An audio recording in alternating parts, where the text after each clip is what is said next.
Well, it's nice to see so many of you here this rather damp morning.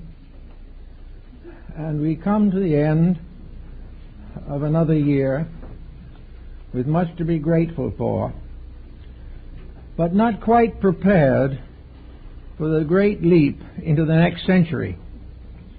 At the present time, we are being shown, as never before in the history of humanity, what is necessary and why. Unfortunately, however, much of this information is being neglected. It's being ignored, while thousands and millions of human beings attempt to do business as usual.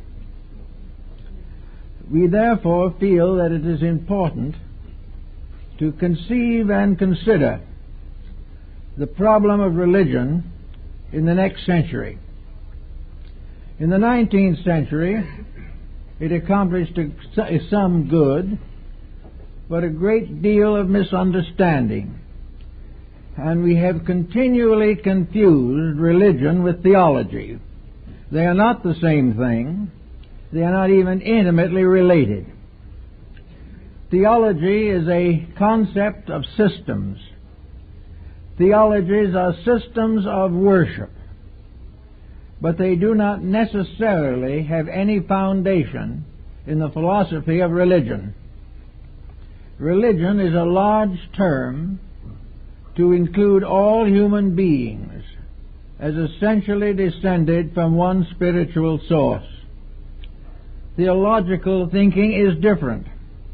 It is still concerned with the great number of human beings, but they believe theologically in a competition of sources. Each one feels that it alone originated in the divine experience.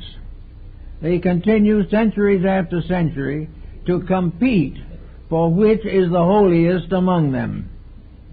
And this competition has not only disturbed the religious world, but has done much to contribute to the miseries of our political and industrial systems.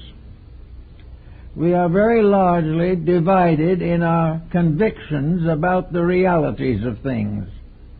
And unless something is done to overcome this division, we will never be able to cooperate in a new world order of thinking.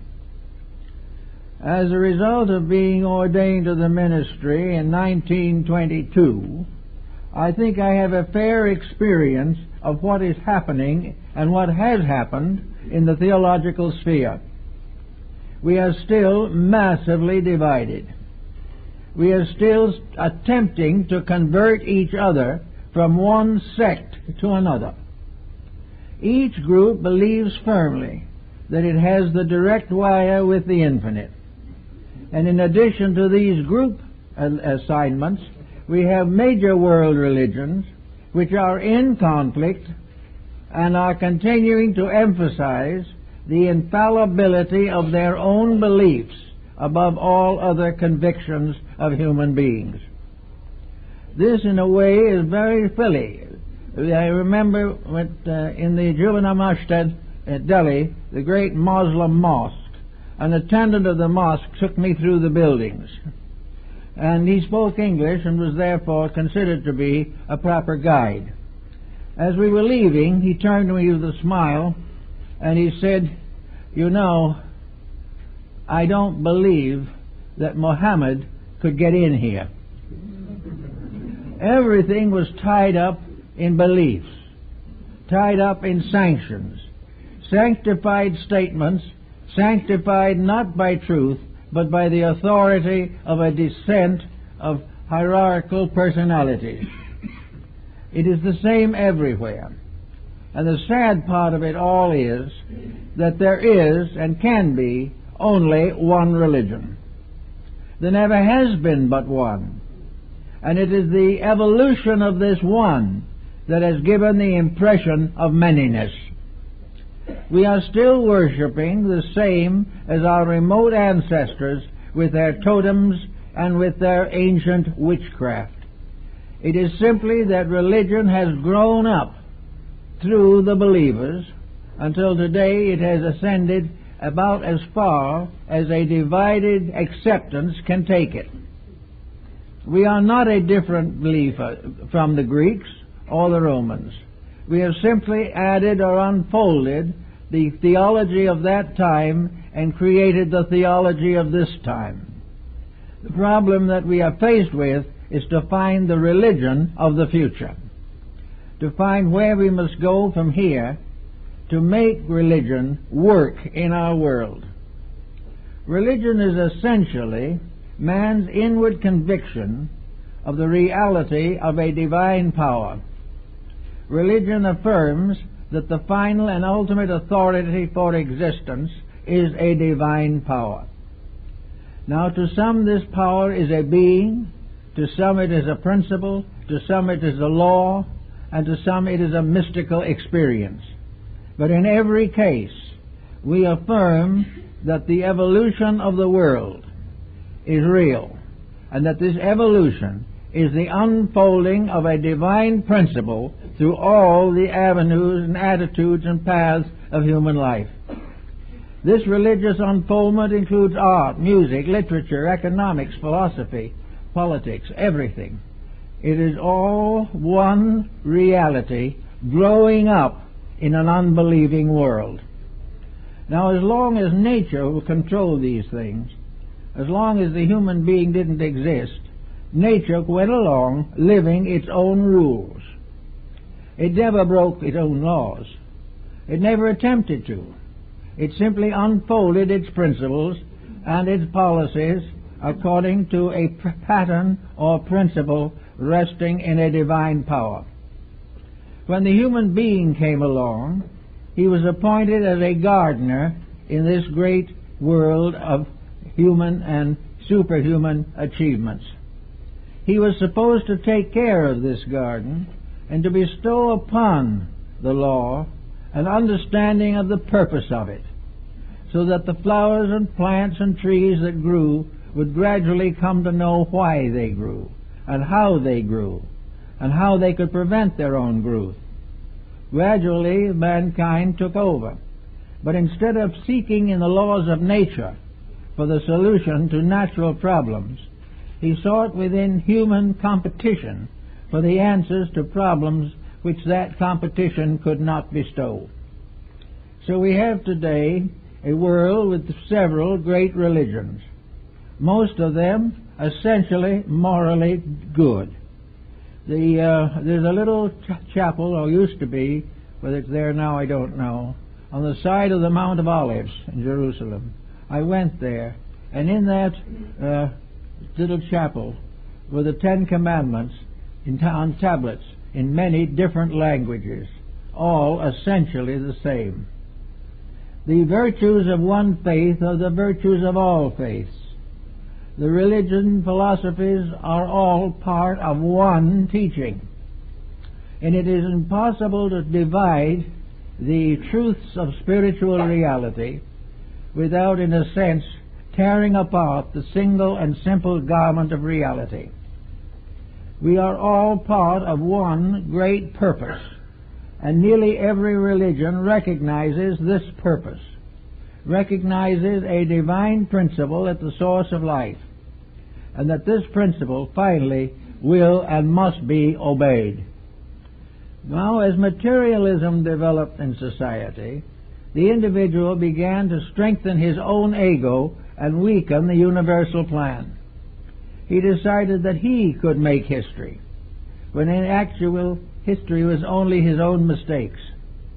Actually, therefore, instead of unfolding our true inner knowledge of the reality of things, we built a complete physical empire, giving it authority over everything, and declared this physical empire to be truth, reality, and that it contained essential purpose and the fulfillment of principles, and that by means of this great mechanistic structure we could achieve all things possible to the human being. We have had this concept gradually evolving for the last 300 or 400 years, and in the last 50 years the concept has begun to fall apart from the obvious fact that it was not true. We have tried to take over the rulership of the universe without understanding the universe or ourselves. We have tried to play God when we had no real understanding of the principles and powers of deity. Therefore, we are in an emergency, and this emergency could be very fatal to us if we do not remedy it in entering into the new century that is at hand. Now, why is it obvious that this change is essential? Why do we feel it's important to make things new before this century comes to an end? The answer is pretty obvious. We have a very short time to make certain corrections in our own behavior, or we will endanger the survival of the planet on which we live. We are capable of destroying ourselves for the first time in recorded history. There has always been a time when we could destroy something. We could destroy a family, a country, a nation, a race, but never before have we been in a position to turn this ball in space into an uninhabitable sphere, something that can no longer support life. Not because this was the original plan, but because human perversity has destroyed the essential foundations of survival. So we are trying to explore all these different areas to find out how we can establish a better foundation upon which to build a future for us all. And I think that we must accept religion as a major factor in this program. It has been a major cause of trouble from the beginning, and it must be able to cause a correction of its own mistakes. It must put straight those things which it itself has made crooked and unreasonable. We therefore say that if we look carefully, we will find that most of the wars that were fought before the beginning of the present century were wars dominated or motivated by religion or justified by it. We have had millions of horrible offenses committed in the name of the love of God. We led the Crusades into the Holy Land to rescue the sacred site of Jerusalem and Nazareth from the infidel. But we never made a crusade to take the infidel out of our own hearts. We remained the same. The Crusades failed utterly, and probably the most terrible and tragic of them all, the Child's Crusade, was when thousands of little children without age or knowledge were sent on this terrible journey to the Holy Land, and most of them died en route. Everything was done possible to perpetuate this terrible feud between beliefs. Now we have come again in this present century to a feud of beliefs. We have just gone through a very heartbreaking experience of persecution on the grounds of religion. After thousands of years, after the fall of the Roman Empire, after the collapse of Greece and Egypt, after the complete failure of medievalism, after the miseries of the Crusades, we are out again on the verge of holy wars. It is unbelievable that we can suffer so much and learn so little. But after all, nature will not permit this condition to go on forever. Either we must change our ways, or day by day we will come closer to the annihilation of all that has been good and proper in our way of life. So with this in mind, we have to say, what are we going to do to help religion to bring about a unification of human purpose? Well, the first thing we must try to do is to get religion to stop dividing humanity, stop actually creating the very discords which are causing the greatest amount of trouble. We are in the presence now of heavy religious influence, which is largely theological. It is a definite battle for competition for the grace of God, and in the name of this grace of God, to conspire leadership in world politics. So what are we going to think about religion? Let us first of all come to the simple conclusion that the mind, in this case, has definitely been the slayer of reality. It is the mind using words in various languages that has accepted names as different and capable of being the source of religious conflict. In other words, God is a perfectly good word, but Allah is the name of a heathen divinity. It is perfectly all right to believe in Jehovah, but not to believe in Brahma. And if we believe in Brahma, we must be saved by those who believe in Jehovah, and those who believe in Jehovah must be saved by those who believe in Brahma. It has never occurred to these people, apparently, that these are words, not gods, and that from the beginning we have given different names to the same thing. And every time a new dimension of deity appears to us, we give it a new name. Therefore, God has become an infinitely growing principle, developing and growing on the basis of human experience in a material world. We've had no time, no energy, and no thought to discover the common ground upon which all of these various beliefs rest. We are worshipping in terms of language. We are worshipping in terms of instruments that were created in the past under other names, but which actually represent the same power and the same principle. There is a master language of comparative religion. If we could understand that and apply it, we would find that the brotherhood of humanity, spiritually speaking, has never actually been damaged except by our own misunderstandings. Therefore, probably, and we hope, in the 21st century, that man will actually experience the reality of one God, that he will realize that the universe is not made up of various real or unreal deities struggling for rulership. We will come to realize that the actual Spirit of God is something that cannot be put into common words if we depend upon language. That is the reason why it is put to music or is experienced in art. It's because in words we cannot overcome the differences that words imply or infer in our thinking. We therefore worship the names of things, not realizing that these things are one in spite of the diversity of the names. There is only one creating power. There is no anti-power to destroy it. There is no reality that is inconsistent with decency, and there is no escape from the immutability of a divine purpose by which this world was fashioned. The power that created the world, that created the universe, that created all the vast inhabitants of space, the same deity that watches each sparrow's fall, is one power, one tremendous, infinite, creative, and protective benevolence, one unchanging principle of good, existing always for the fulfillment of its own purpose. And all of these creatures are part of the unfoldment of the perfect purpose of the eternal deity. This we can actually accept. It is not necessary for us to change our churches, go somewhere else.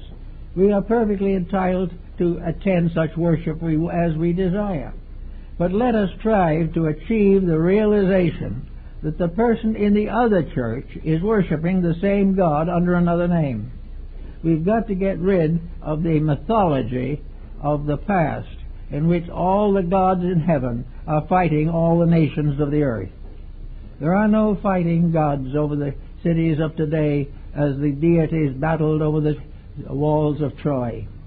There is only man, the law, and his own misunderstandings.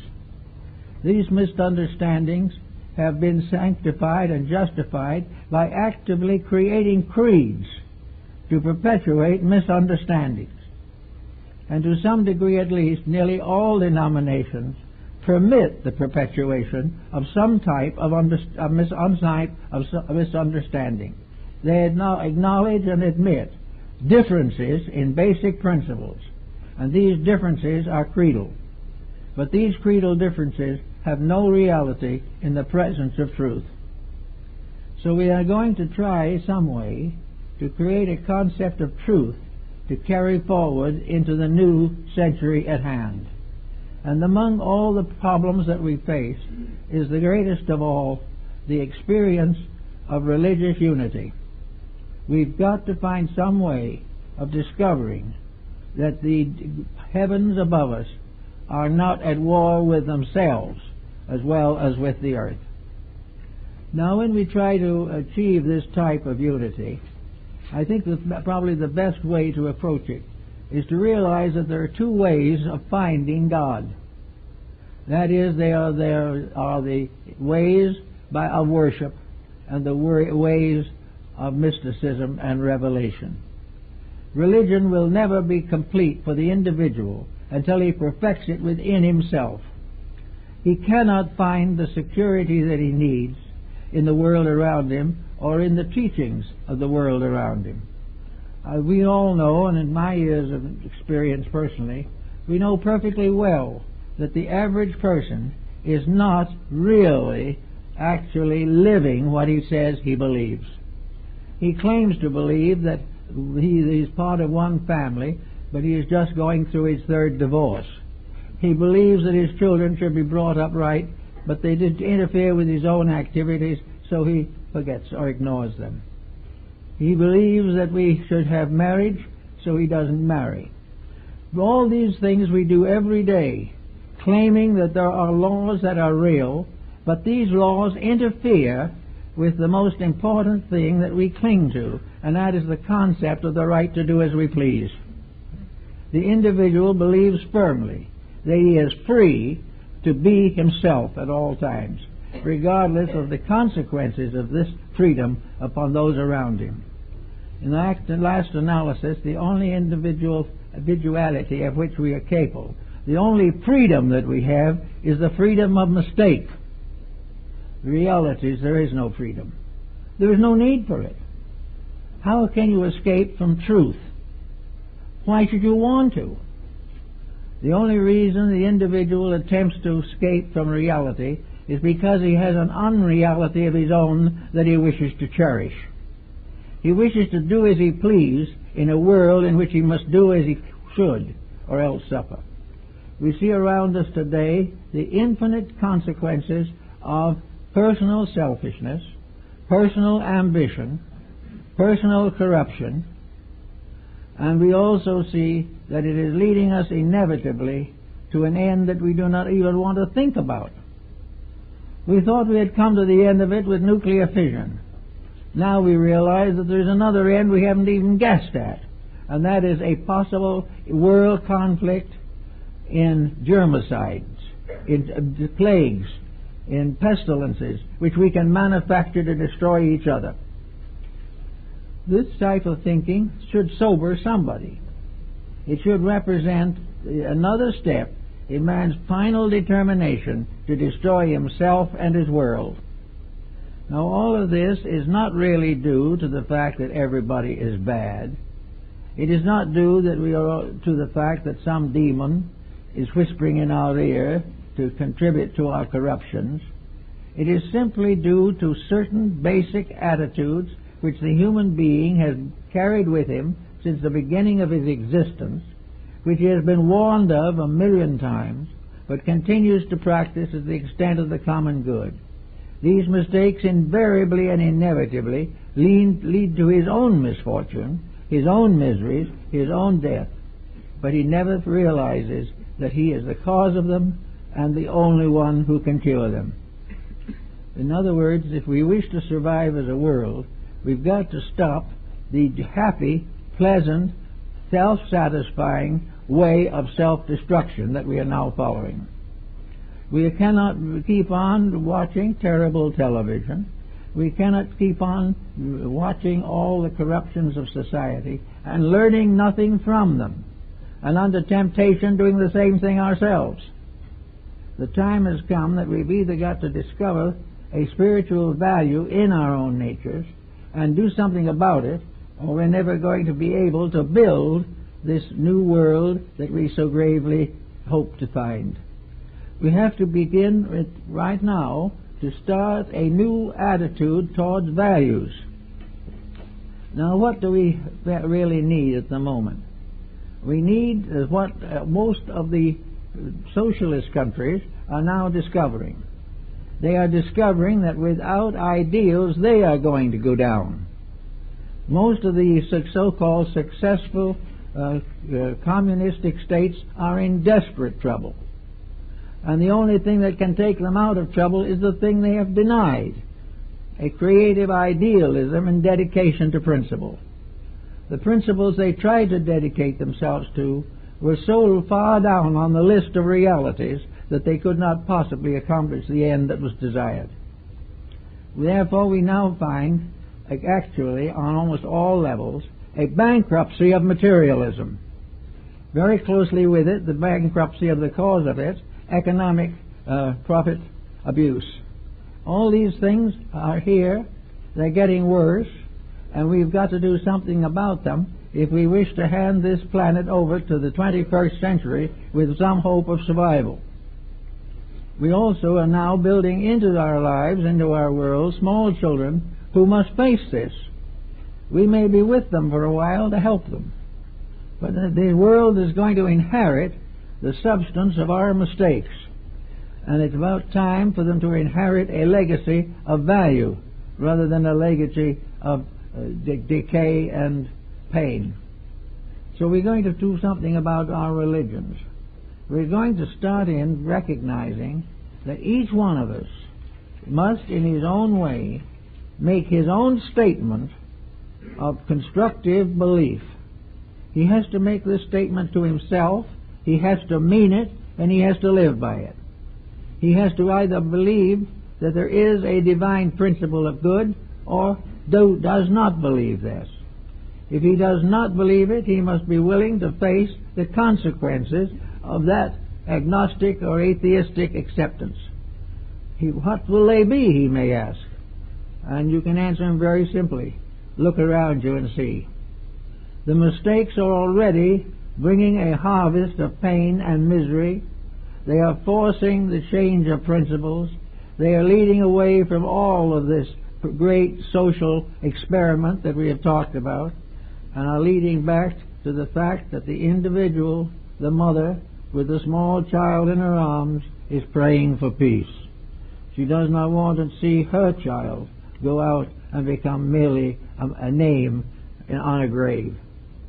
These things, we can see the mistakes of what we're doing. They're coming in by the million. We can see all of the problems that we have misused. And now we have a nice period of about 10, 12 years to try to do something about this, to change this policy and make it right, to have some value sense for the future. We've got to begin to recognize the difference between doing as we want to and perishing, or doing as we should and surviving. There's going to be a clear-cut division. And little by little we are building an arsenal that can end survival. And if we use that arsenal, we will not survive. Therefore, we now have a period of a decade or more in which to determine that that arsenal shall never be used, that we will no longer consider this type of solution. We will not believe that we get rid of an enemy by killing him, or that we believe that we will get over a nation by invading it. We will find that all our destructive purposes come back on our heads like black birds going under the eaves to roost. We cannot hope to do by evil that which can only be accomplished by good. We also know that religion is the one phase of knowledge that we possess that invites us to contemplate the mysteries of eternity. We have eternal space for science, eternal wealth for economy, eternal power for policy, but we also have eternal mysticism for survival. We have to find our way home. We have to find our roots, and these roots are not in the pocketbooks or the stock exchange. These roots are in the integrities of human nature. Now, where are these integrities? At the moment, their natural repose is to rest quietly in the inner consciousness of man himself. The soul in the human being is the repository of that good which is necessary for the redemption of the personality. In every individual, the soul is the Savior. And the coming of the soul into power is the coming of the world God, the world Savior.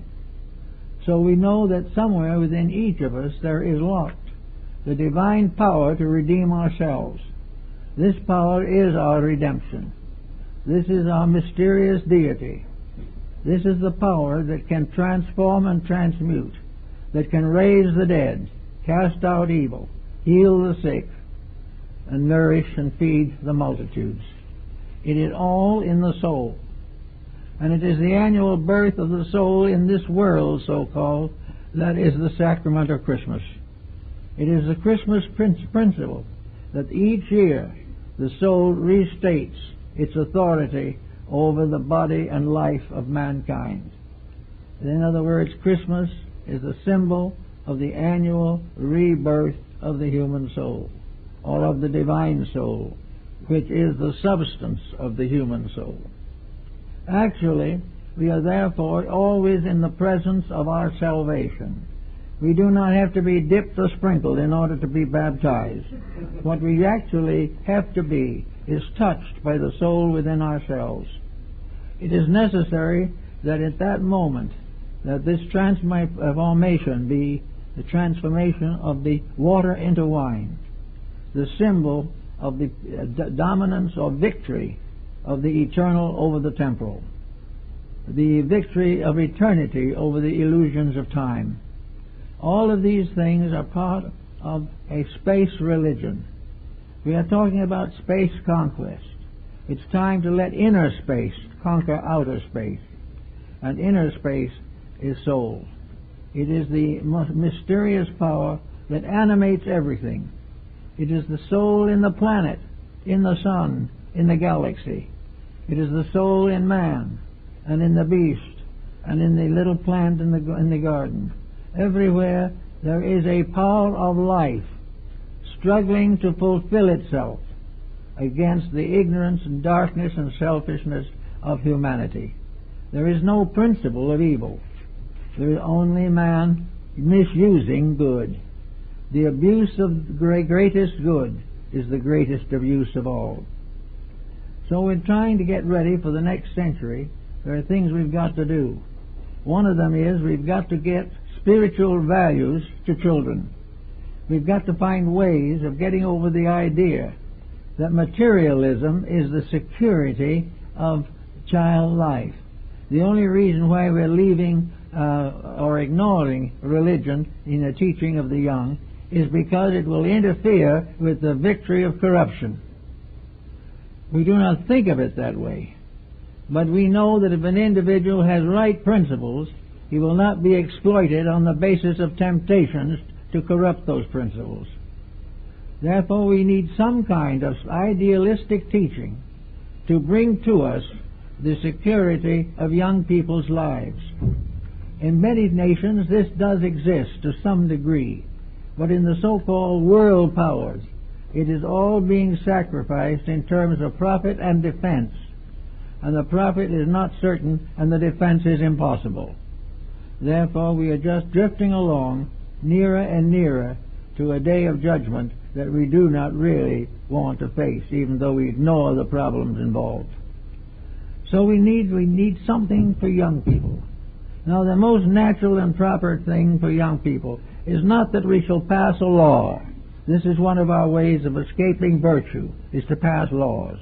The more laws we pass, the more corruption we have. We should not have a law to teach young people how to live. That is the prime purpose, the glory of parents. It is the small child learning from those whose example it respects, learning to live right from parents who live right. This is the only way it can be done. No matter how much foolishness and corruption and lack of integrity parents may have, there is no social order that can correct this for the young person. The determination lies with the individual. I think Confucius summed it up personally in a very great statement, namely, that no nation is more secure than the integrity of its private families. There is no nation that is stronger than the most corrupt of its social institutions. The need for correction here is very real. Comenius, the great educator of the 17th century, who gave us the public school system, makes definite note that the public school system is a kind of graduate institution to which the child goes for a type of education, having received the basis of integrities in his home before he is 7 years old. Where are these people? The parent doesn't know what to teach. The parent hasn't been taught. The child isn't taught. The child's children will not be taught. And so it will go on until the first line of defense against disintegration disintegrates itself. This is one of the great problems we have to face, that we've got to start with children before they are spoiled, before they are ruined. And we cannot do it by legislation. We cannot put a policeman at the side of the cradle when the child is born. We cannot demand these things from parents whose only interest is in themselves. Therefore, the integrities of this level have to be under religion. They have to be the basic values of faith. Faith being something that changes people for the better. And this is the beginning of the child's growth. And when it goes into school, it has another problem to face. It has the problem of being taught how to live instead of how to die. In school, the child should receive a basic idealistic outlook toward values and the responsibility that that child itself takes in becoming a citizen of its world, of its community. There has to be idealism in school, or there will not be any in life. Now we get to the point perhaps where we cannot control this any longer. Perhaps this child is already on its own and breaking the rules of propriety simply on the basic fact that everybody else breaks them. Then we have another problem, that of various therapies. And in employment, employers have a moral responsibility also to measure and protect and integrate the characters of those who work for them. The individual who works for a business, the business itself being dishonest or dishonorable, is simply adding to his own troubles, and that business is adding to its ultimate bankruptcy. So then we get older, and they become more and more mature in thinking. But always the essence is to strengthen the victory of the ideal over the materialistic, to gain a sense of the courage of conscience rather than the fear which leads us all into various corruptions and compromises. So we have this in children, we have it in adults, we have it in jobs, we have it in society, and it comes back at us through entertainment, through literature, through art, and through everything that we know in environment, all of which at the present time is in a miserable state of decadence. All these things we see, but we do not have the strength to do anything about them. We will try to vote for someone to do it for us. They will get the job and then be convicted a few weeks later for absconding with the funds. There's no answer in this. The answer is, if there's some difficulty in hand, we must do it. We cannot put this on to someone else, because if we do, we will not only get something we can't use, but we will also place another person in jeopardy and let them suffer and perhaps be martyred for principles we should be living every day. So this is not the answer. The answer is very definitely the realization that within ourselves is the power to make realities just as easily as we make disasters. If we have an endless style of doing it wrong, we also have within ourselves the infinite power to do it right. And we must call upon this power more and more. When in doubt, do not try to change society. Try to change your own ideals. Get inside of yourself and find out what the lesson is that you should be learning. Not the lesson of how to get out of it and remain the same, but the lesson of how to correct the situation so it will never return. These things we have to face constantly.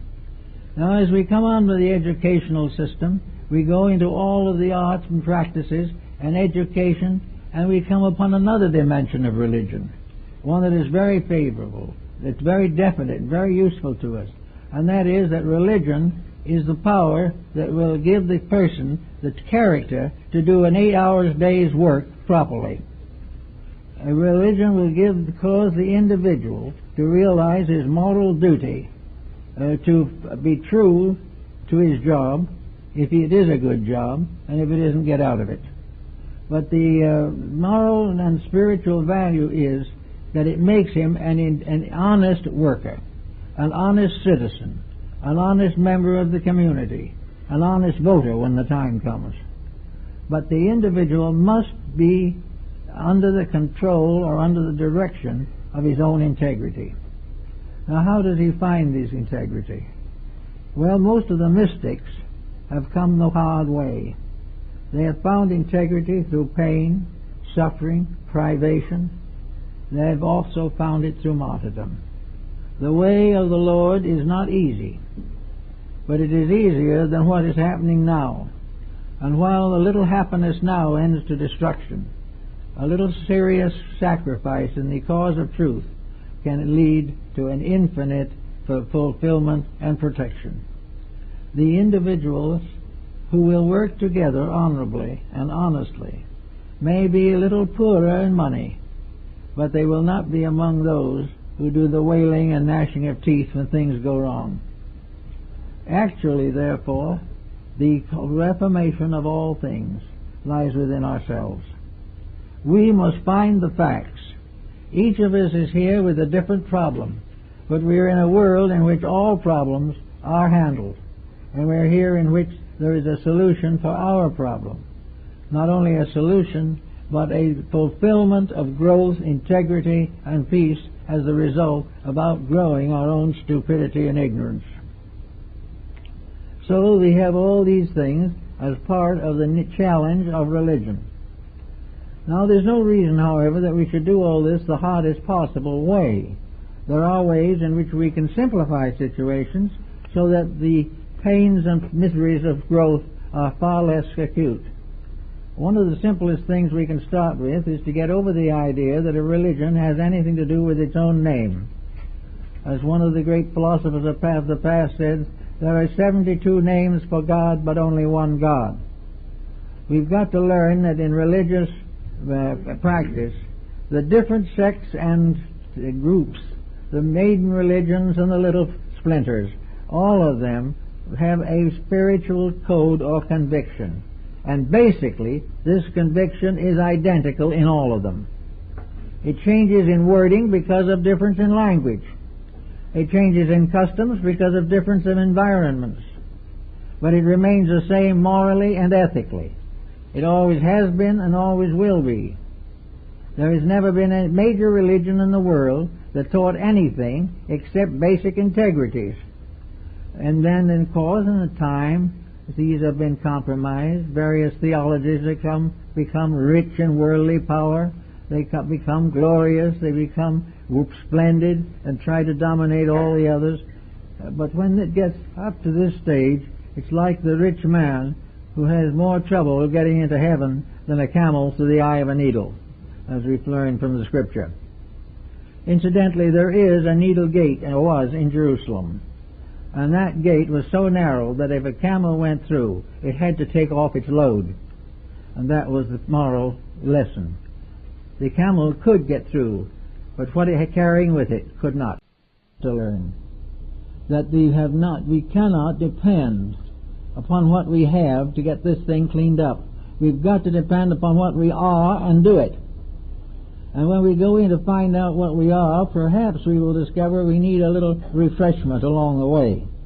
We have so long gone on the basis of doing as we please that we do not realize that salvation is an exact science. It is a great religion, it is a great mystery, it is a great philosophy, it is a great policy, but it is also a great science. In science, if you do a certain thing, you get a certain result. In morality, if you act in a certain way, the consequences will follow. And there is no way of escaping them. So in the daily thinking of religion, we have to realize that there are things we have to do, there are principles we have to keep, and there are most of all changes that we must make in ourselves.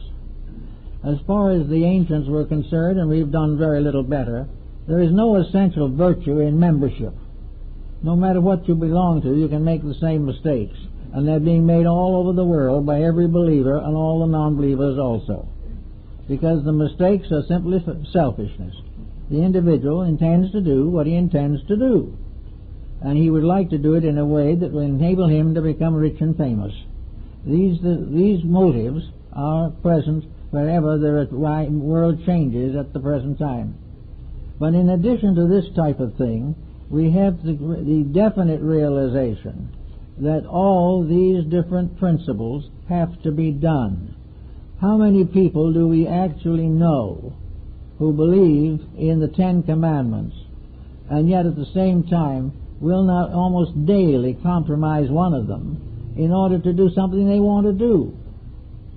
I know one case in which the symbolism is quite obvious. A person coming out of church, talking to another person coming out of church, points out someone up in front who's just come out of church and says, "I can't stand that unbearable woman." And they've just come out of a Christian church when they say it. Now something is wrong. And yet it would be almost impossible to prevent that person from saying, "Well, she is impossible." But this isn't the point. Nothing seems to change as a result of sermonizing. Sometimes it does. It has its use. But it's not going to be the answer to the problem at the moment. We are not going to be made whole by preachment. We are going to be made whole by the discovery, for the first time, as far as modern man is aware, that the whole government lies within ourselves. That we have the right to live right regardless of anything. And that we have right to enjoy right living to the same extent that we now usually enjoy breaking a good rule. We like now to break rules. That gives us freedom, gives us a sense of superiority, when in reality keeping rules gives us the fact of personal survival in all emergencies. There is no reason why religion cannot make people happy. There is no reason why there has to be a Spanish Inquisition in which half a country is slain to take care of a theological belief. There is no need for inquisitions. There is no need for these tremendous crusades in which tens of thousands died. All these things are passed off as heroic examples of religion. What they are is an example of what happens when you try to avoid personal responsibility. When you're willing to go out and die for a faith, but you won't go home and live a belief that is suitable to the perpetuation of your society. These things we have to do something about. We are now moving into a sphere of practicality. Every branch of knowledge has got to prove that it does something permanently right. It has got to prove, as science must, that science is making us better people, not richer people. We have to have politics that makes us true to the highest principles of statesmanship and not something to be used for personal advantage. If we have money as we know it today, we must be having it to prove conclusively that we do know and understand the right use of it. Everywhere right usage or right action must come into dominance. Now it's not as bad as it sounds. Most people think that sounds pretty terrible. But it does not sound nearly as bad as the mess we're in right now. Because for a little effort, we can perhaps enjoy and build a quiet community security. Whereas at the present time, in our desperate effort to protect an ignorant relationship with life, we are gradually moving ourselves off of the planet. So we have all these things to think about, but religion has to be a part, because it is the only branch of learning that we have, or the only area in which we connect or communicate with the inner realities of life. We have a soul power and a mystical experience, and we have the possibility of gradually experiencing the inward reality of the immediate presence of God. We do not know whether other people will see it that way or not. They will have their own experience. But whatever the experience will be, it is an experience of the same divine power. Their experience will look different, but it must be the same as all others. All who have a mystical experience must finally come to the same conclusion.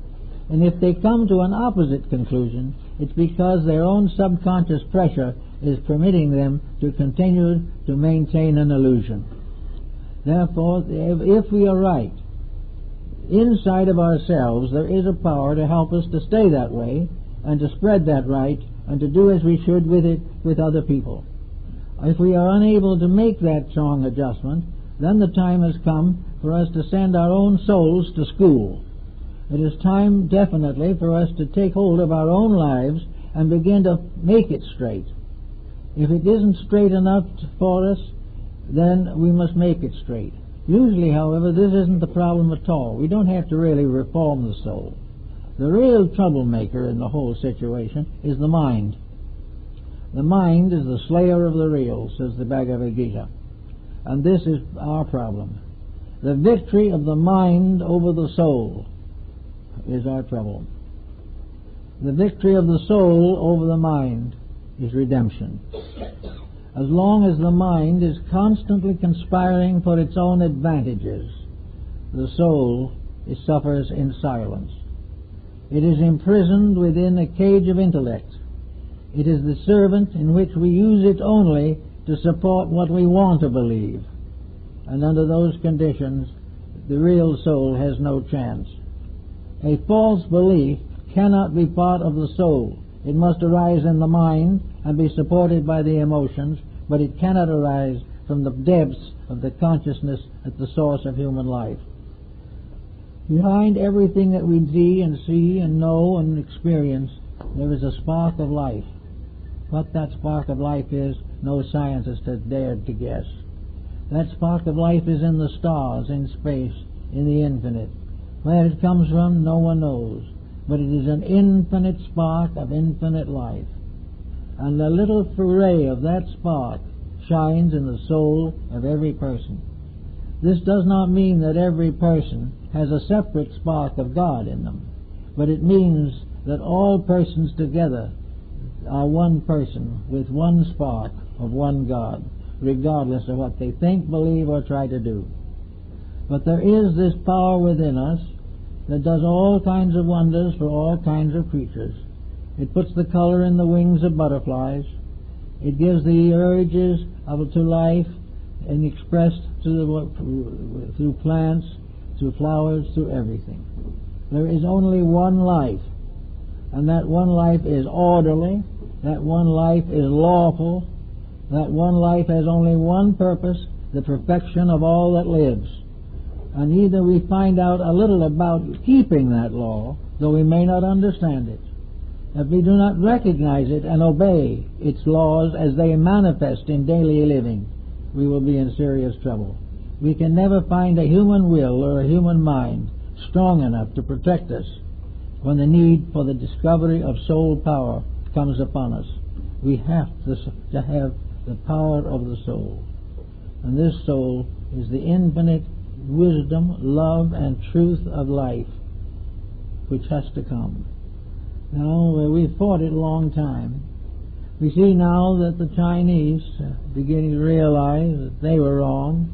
They don't read the Mao's little red book anymore because they discovered that he didn't know as much as he thought he knew.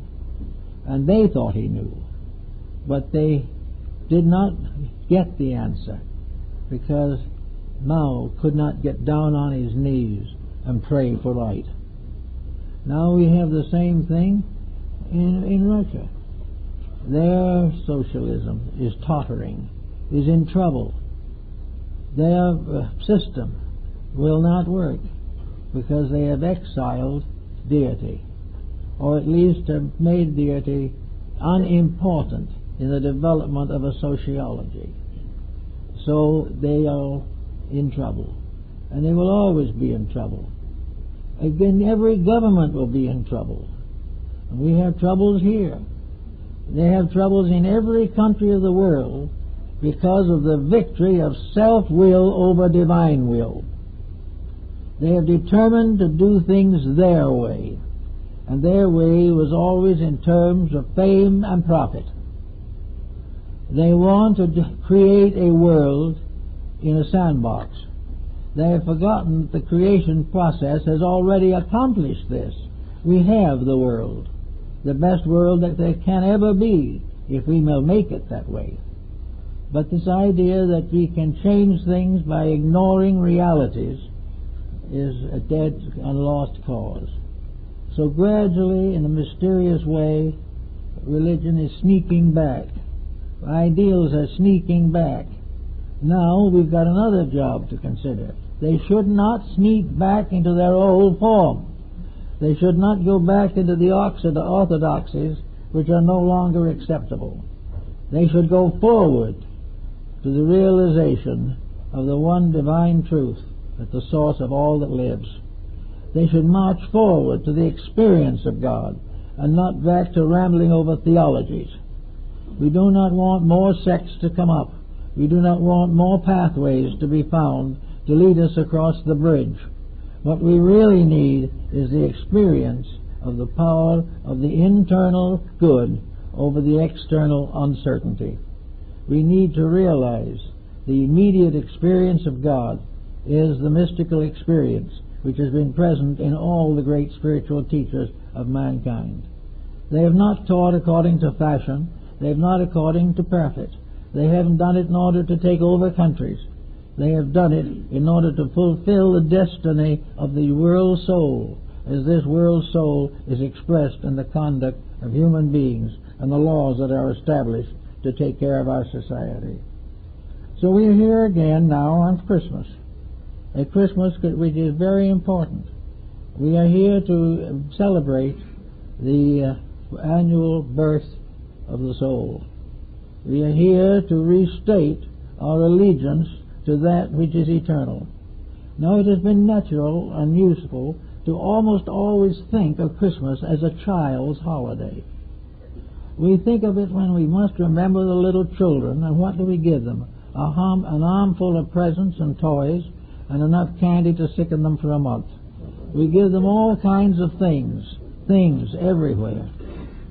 Yet for all of us, it is proper that Christmas should be a child's holiday. And all of us, including the long gray beards, are children. We are all children. We are all little ones. We're studying in the school of the Holy Spirit. We are all little children who will enjoy the toys of life. And we know that many of these toys are beautiful. We know that we don't have to have toys that are miniature rifles or miniature machine guns. That toys are like life itself. Most of the experiences we live through are the experiences of children playing with toys. We play toys with family. We play toys with our own children. And we make all kinds of toys to please ourselves and others. But in the last analysis, we are all small children glorying in the holiday of the Christmas tree. We are here as a symbol of salvation. The tree itself is apparently, according to tradition at least, the invention of Martin Luther, who was the first to make a Christmas tree and hang various symbols on it to represent the universe and life. He wanted it to be the tree growing in the beautiful forest surrounded by stars and by all the lights of life. So he made the Christmas tree as we know it now. But the Christmas tree is a symbol of everlasting life. It is the symbol of giving to those who come after us the blessed gift of the wisdom, love, and understanding that we have gained and must pass on. The only heritage that one generation can give to another is the heritage of experienced realities, has a heritage of greater vision, deeper understanding, broader thinking, and kindlier attitudes towards each other. These are the great gifts, the gifts that must now be given. We are on the verge of a new century.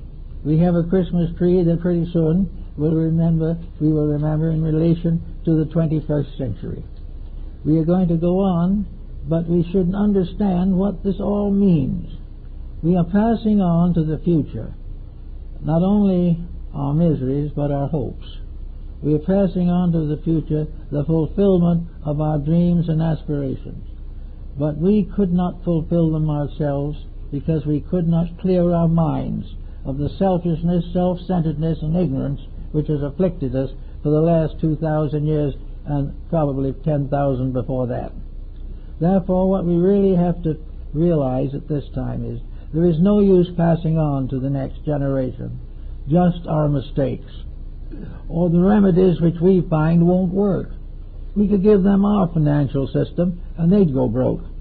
We could give them our educational system and they would remain ignorant.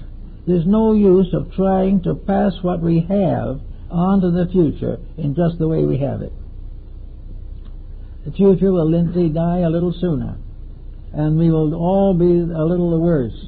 And there are children coming into the world now who have to live in that future, and they will have nothing but the miseries we have if we pass on to them only the ways we do things.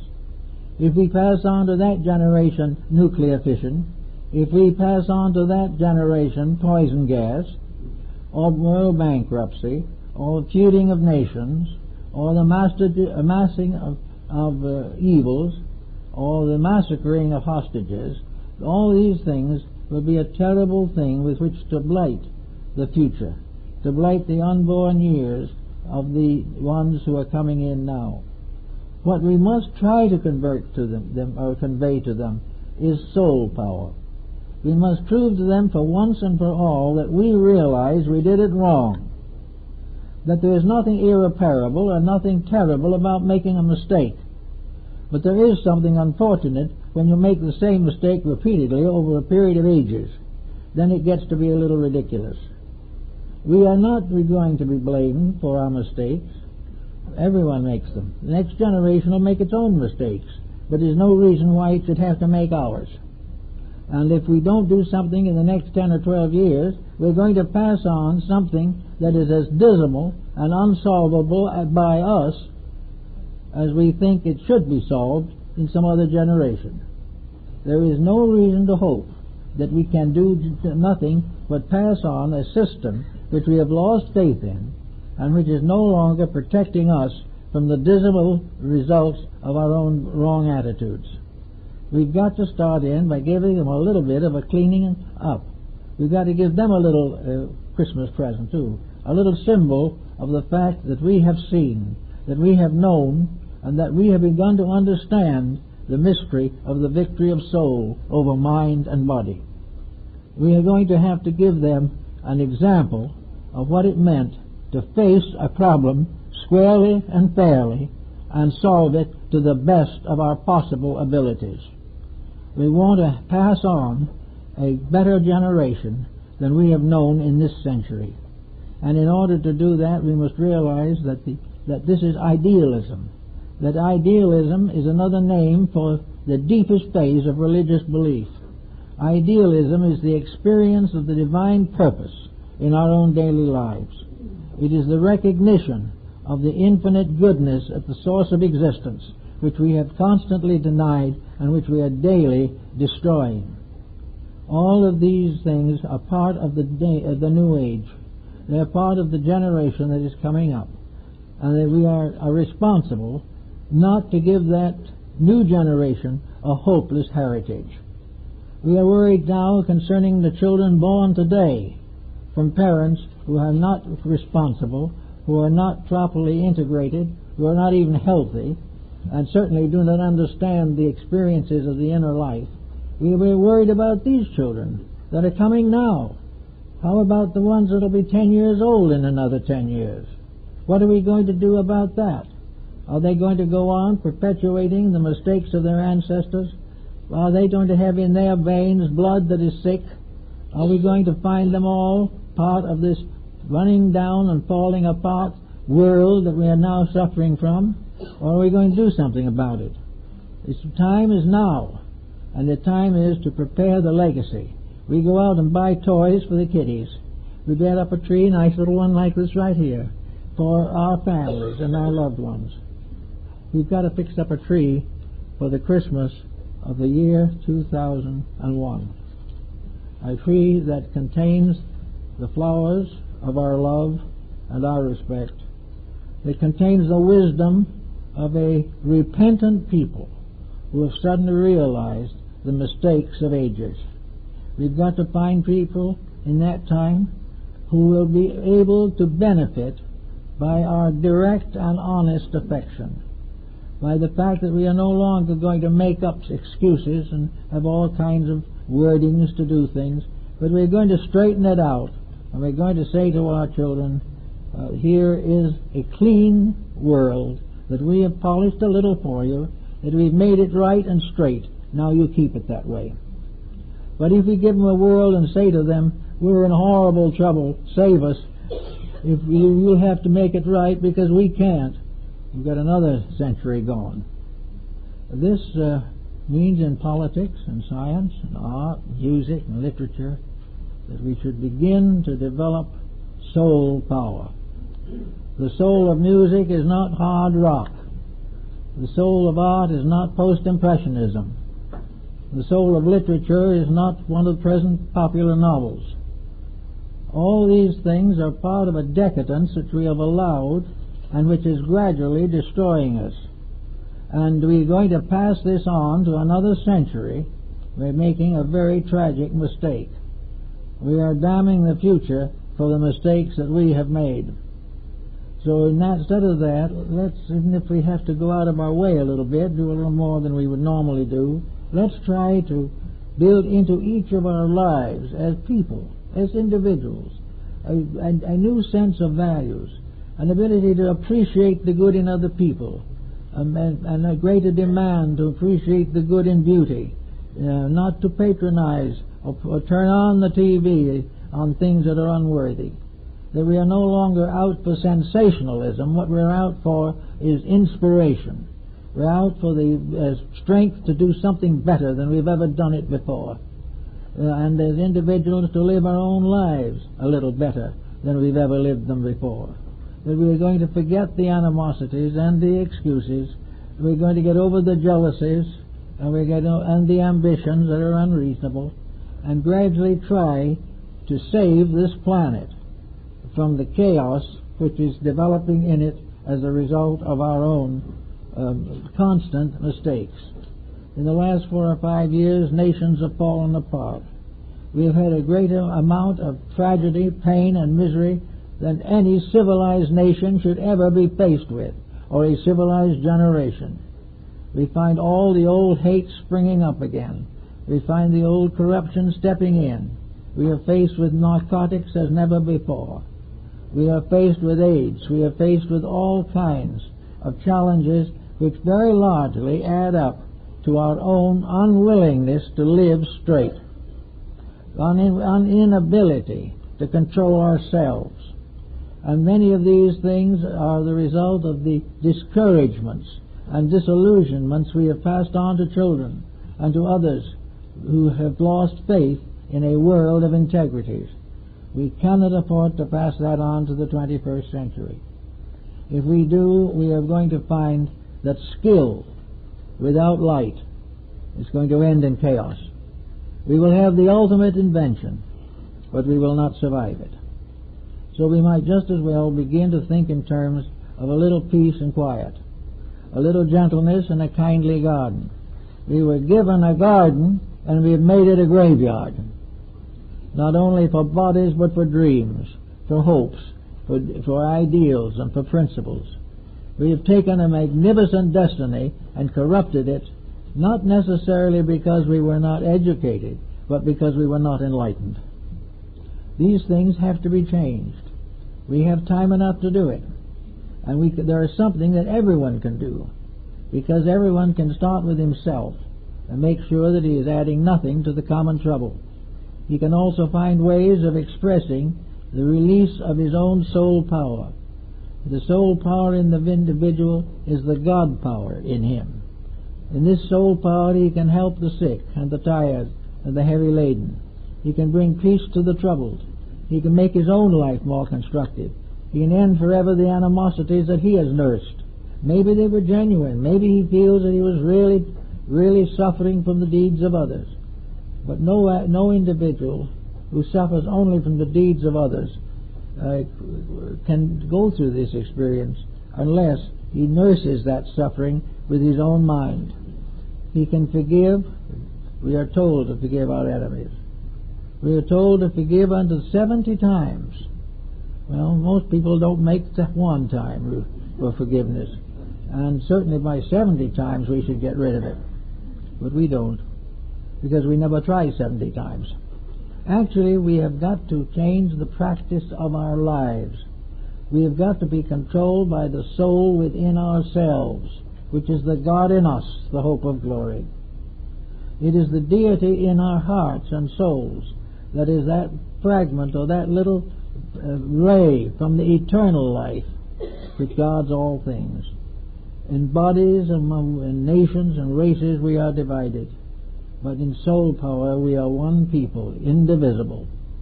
And if we can learn to let the soul have victory over the mind and the body, there will be no more war, no more selfishness, no more suffering, no more poverty. But life can become one eternal Christmas time, because every moment the eternal is sending blessings and gifts to us, but we do not recognize them and we do not know how to use them. So let's make it a very, very good Christmas at this time. Let's try very hard to prove that we can go into the next century with a greater understanding and deeper feelings and more universal love for life and people than we've ever had before. If we do not make this, I'm afraid we're going to have very serious trouble. If we do make it, we can be for the first time the people that we were intended to be in the infinite wisdom. Merry Christmas to you all and blessings.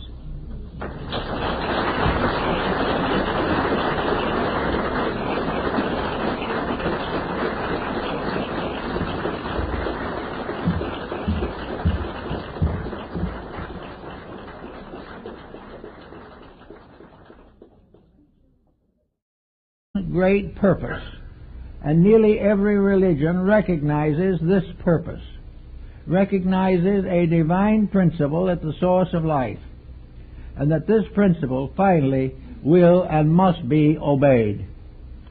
Now, as materialism developed in society, the individual began to strengthen his own ego and weaken the universal plan. He decided that he could make history, when in actual history was only his own mistakes.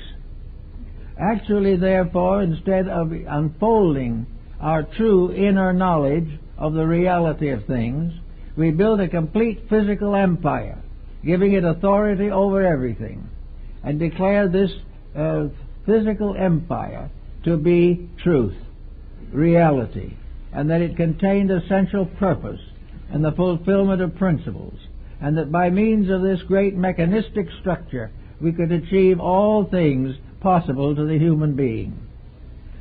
We have had this concept gradually evolving for the last 300 or 400 years, and in the last 50 years the concept has begun to fall apart from the obvious fact that it was not true.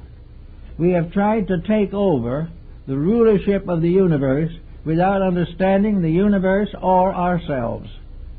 We have tried to play God when we had no real understanding of the principles and powers of deity. Therefore, we are in an emergency, and this emergency could be very fatal to us if we do not remedy it in entering into the new century that is at hand.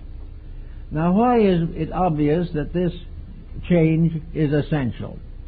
Why do we feel it's important to make things new before this century comes to an end? The answer is pretty obvious. We have a very short time to make certain corrections in our own behavior, or we will endanger the survival of the planet on which we live. We are capable of destroying ourselves for the first time in recorded history. There has always been a time when we could destroy something. We could destroy a family, a country, a nation, a race, but never before have we been in a position to turn this ball in space into an uninhabitable sphere, something that can no longer support life. Not because this was the original plan, but because human perversity has destroyed the essential foundations of survival. So we are trying to explore all these different areas to find out how we can establish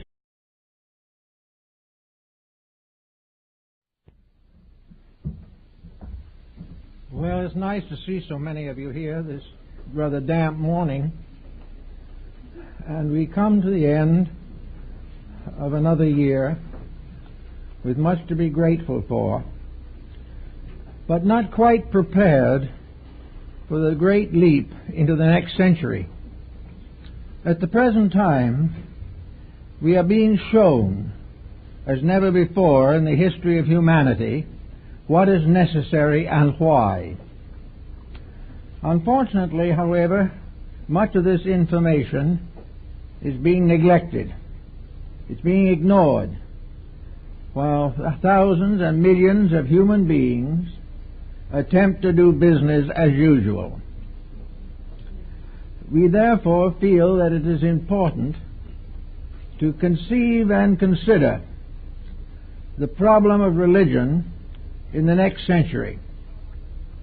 In the 19th century, it accomplished some good, but a great deal of misunderstanding. And we have continually confused religion with theology. They are not the same thing. They are not even intimately related. Theology is a concept of systems. Theologies are systems of worship, but they do not necessarily have any foundation in the philosophy of religion. Religion is a large term to include all human beings as essentially descended from one spiritual source.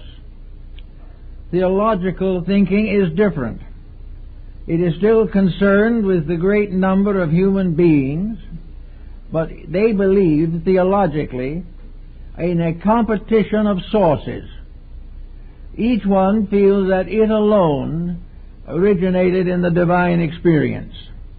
They continue centuries after century to compete for which is the holiest among them. And this competition has not only disturbed the religious world, but has done much to contribute to the miseries of our political and industrial systems. We are very largely divided in our convictions about the realities of things. And unless something is done to overcome this division, we will never be able to cooperate in a new world order of thinking. As a result of a better foundation upon which to build a future for us all. And I think that we must accept religion as a major factor in this program. It has been a major cause of trouble from the beginning, and it must be able to cause a correction of its own mistakes. It must put straight those things which it itself has made crooked and unreasonable. We therefore say that if we look carefully, we will find that most of the wars that were fought before the beginning of the present century were wars dominated or motivated by religion or justified by it. We have had millions of horrible offenses committed in the name of the love of God. We led the Crusades into the Holy Land to rescue the sacred site of Jerusalem and Nazareth from the infidel. but we never made a crusade to take the infidel out of our own hearts. We remained the same. The Crusades failed utterly, and probably the most terrible and tragic of them all, the Child's Crusade, was when thousands of little children without age or knowledge were sent on this terrible journey to the Holy Land, and most of them died en route. Everything was done possible to perpetuate this terrible feud between beliefs. Now we have come again, in this present century, to a feud of beliefs. We have just gone through a very heartbreaking experience of persecution on the grounds of religion. After thousands of years, after the fall of the Roman Empire, after the collapse of Greece and Egypt, after the complete failure of medievalism, after the miseries of the Crusades, we are out again on the verge of holy wars. It is unbelievable that we can suffer so much and learn so little. But after all, nature will not permit this condition to go on forever. Either we must change our ways, or day by day we will come closer to the annihilation of all that has been good and proper in our way of life. So with this in mind, we have to say, what are we going to do to help religion to bring about a unification of human purpose? Well, the first thing we must try to do is to get religion to stop dividing humanity, stop actually creating the very discords which are causing the greatest amount of trouble. We are in the presence now of heavy religious influence, which is largely theological. It is a definite battle for competition for the being ordained to the ministry in 1922. I think I have a fair experience of what is happening and what has happened in the theological sphere. We are still massively divided. We are still attempting to convert each other from one sect to another. Each group believes firmly that it has the direct wire with the infinite. And in addition to these group assignments, we have major world religions which are in conflict and are continuing to emphasize the infallibility of their own beliefs above all other convictions of human beings. This, in a way, is very silly. I remember in the Juvana Masjid at Delhi, the great Muslim mosque, an attendant of the mosque took me through the buildings. And he spoke English and was therefore considered to be a proper guide. As we were leaving, he turned to me with a smile and he said, "You know, I don't believe that Muhammad could get in here." Everything was tied up in beliefs, tied up in sanctions, sanctified statements, sanctified not by truth, but by the authority of a descent of hierarchical personalities. It is the same everywhere. And the sad part of it all is that there is and can be only one religion. There never has been but one. And it is the evolution of this one that has given the impression of manyness. We are still worshipping the same as our remote ancestors with their totems and with their ancient witchcraft. It is simply that religion has grown up through the believers until today it has ascended about as far as a divided acceptance can take it. We are not a different belief from the Greeks or the Romans. We have simply added or unfolded the theology of that time and created the theology of this time. The problem that we are faced with is to find the religion of the future, to find where we must go from here to make religion work in our world. Religion is essentially man's inward conviction of the reality of a divine power. Religion affirms that the final and ultimate authority for existence is a divine power. Now, to some, this power is a being, To some it is a principle, to some it is a law, and to some it is a mystical experience. But in every case, we affirm that the evolution of the world is real, and that this evolution is the unfolding of a divine principle through all the avenues and attitudes and paths of human life. This religious unfoldment includes art, music, literature, economics, philosophy, politics, everything. It is all one reality growing up in an unbelieving world. Now, as long as nature will control these things, as long as the human being didn't exist, nature went along living its own rules. It never broke its own laws. It never attempted to. It simply unfolded its principles and its policies according to a pattern or principle resting in a divine power. When the human being came along, he was appointed as a gardener in this great world of human and superhuman achievements. He was supposed to take care of this garden and to bestow upon the law an understanding of the purpose of it, so that the flowers and plants and trees that grew would gradually come to know why they grew, and how they could prevent their own growth. Gradually, mankind took over. But instead of seeking in the laws of nature for the solution to natural problems, he sought within human competition for the answers to problems which that competition could not bestow. So we have today a world with several great religions, most of them essentially morally good.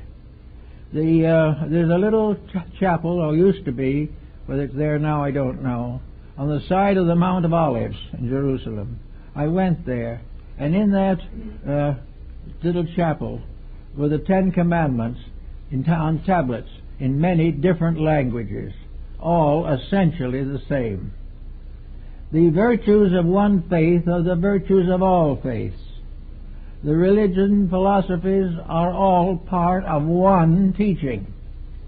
And it is impossible to divide the truths of spiritual reality without, in a sense, tearing apart the single and simple garment of reality.